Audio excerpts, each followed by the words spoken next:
I never thought that ceramics were my fate per se, but there was a moment when I realized they were the road down which I wanted to proceed.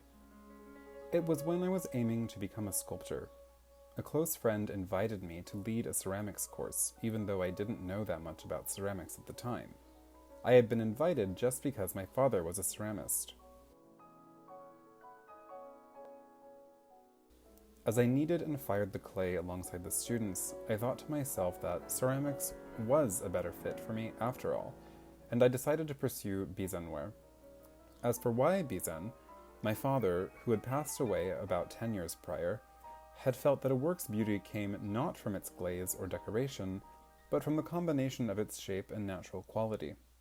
From then on, I accepted making as my way of life, and I think that in terms of how that mindset plays a role, it's that if one takes pride and preparation in their practice, they will produce good work. In terms of traditional practice, though, I do think it's good to be experimenting with a bit of new shapes and forms.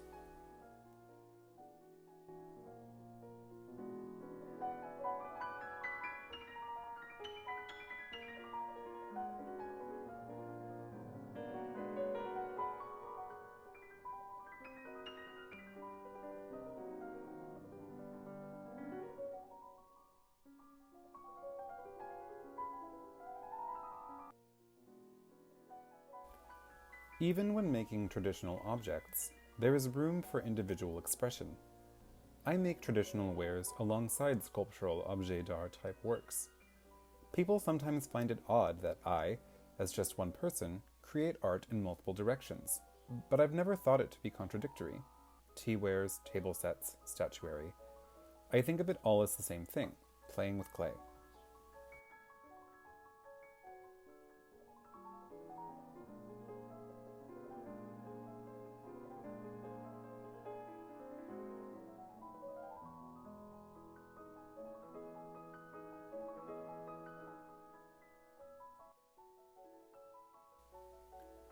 I've never thought of myself as representing the Kaneshige lineage. I just do my own work and create on my own terms.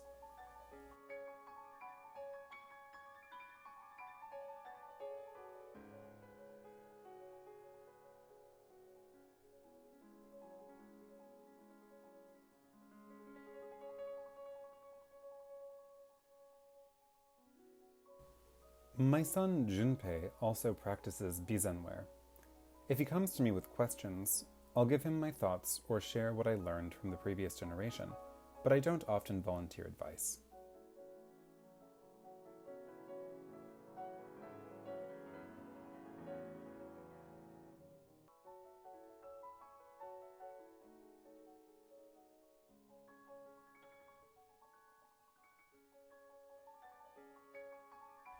By nature, I prefer spending time by myself and don't often take trips and the like. However, travel is transformative in its own special way. It comes through in my work a bit, but not in any extreme terms.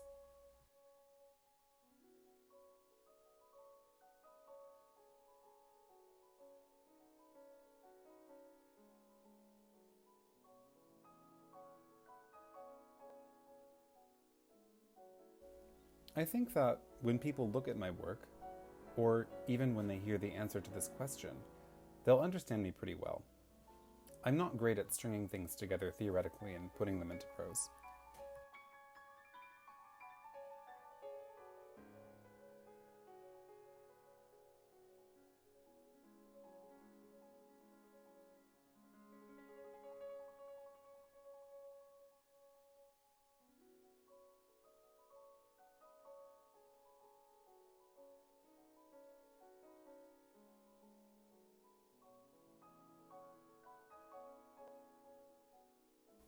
As people who make, see, and use ceramics, are we content with today's state of affairs?